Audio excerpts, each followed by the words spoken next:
Weren't you concerned? Didn't you think that was a hard life? I said, no, that was life. Things had to be done when they had to be done.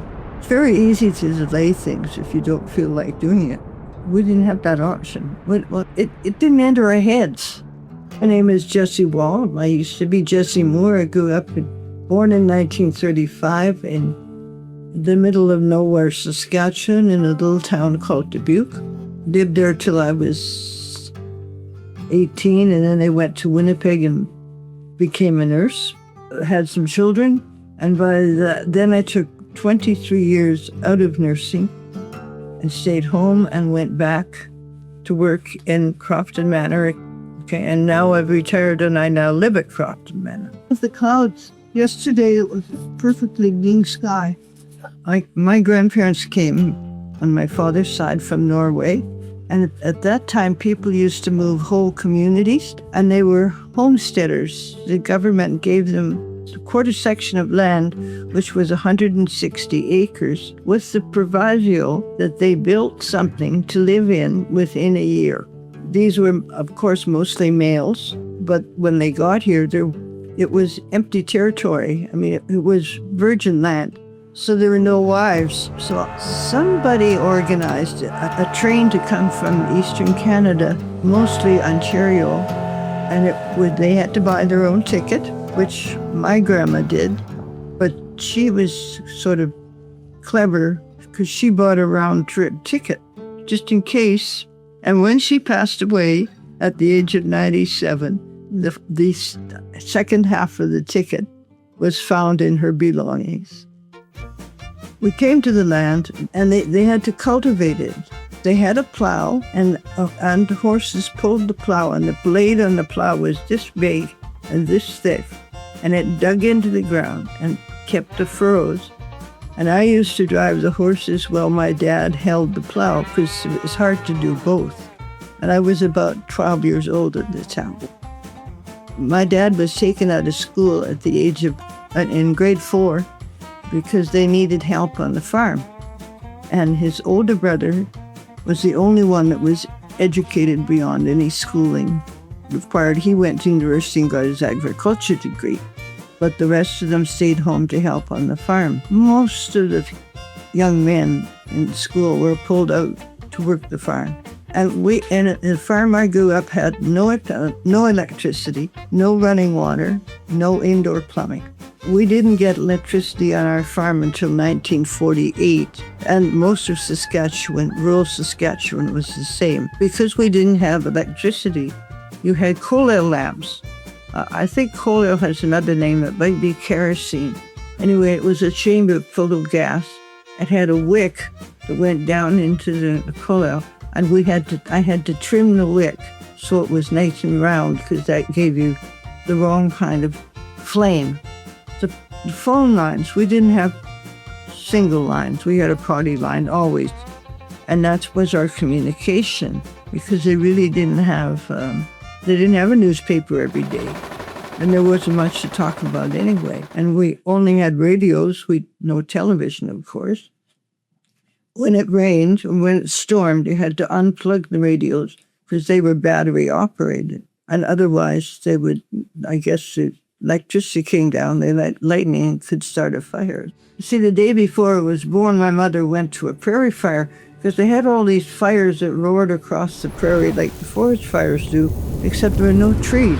So it just went across the country. And why she went to a forest fire the day before I was born, I have no idea, but she did. And the next day, I thought she'd call me Flame, but she didn't. The farms, those little farms that I showed you a picture of, the elevators, they were 9 miles apart, all across the prairies, because that's as far as the horses were physically able to haul a load of grain. So it was 9 miles, and it was stored in that big tower till a train came along and took it to wherever they took it to grind it up.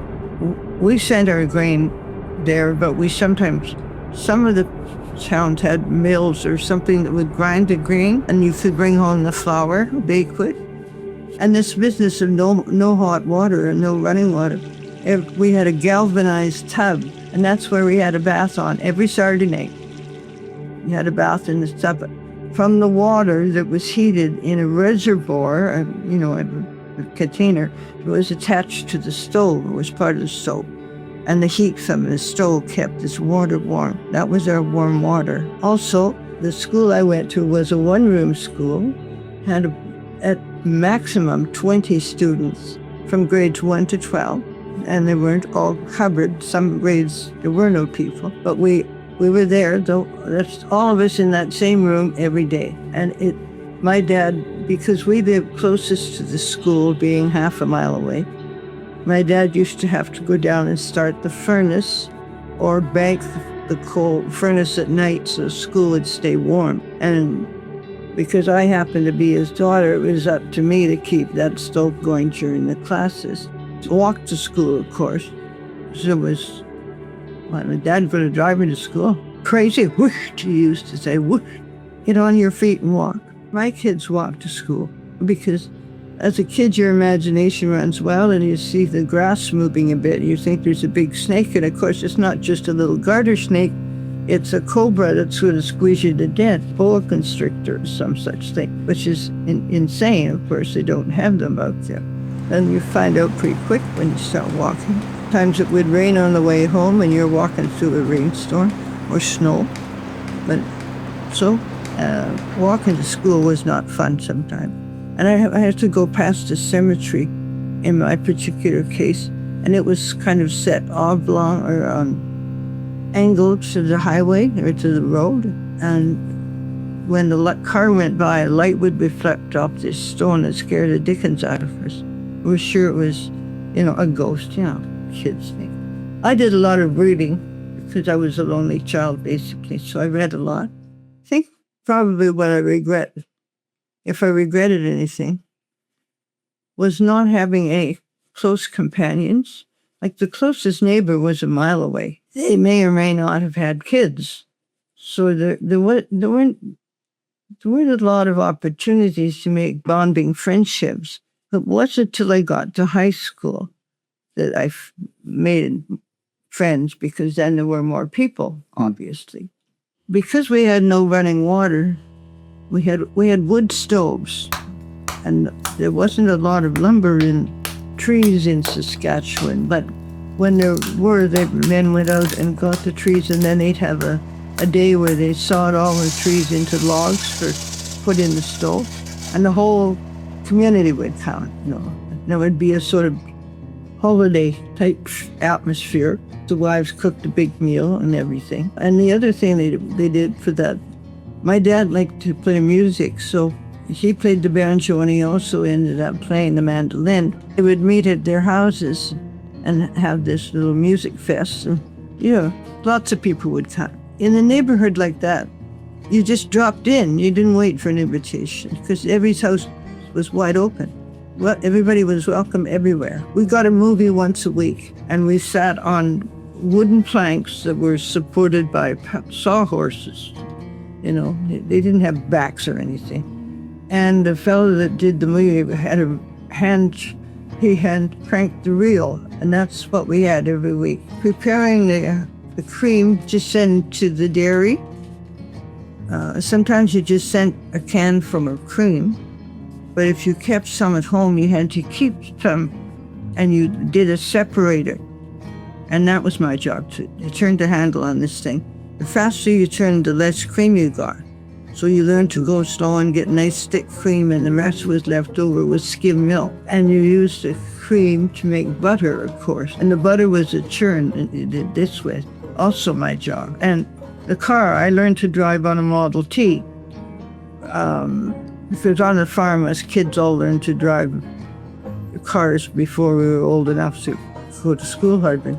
And it was the one that you cranked to get it started. You went to the front and cranked, and then you ran like hell to get in the car before it started up without you. And that was, the gas pedal was on the steering column, so you could, figure out how much gas you need. To keep our meat, we used to hang the meat in gunny sacks, and like pillowcases with a rope, and we hung it down in the well to keep the meat cold because there was no refrigeration.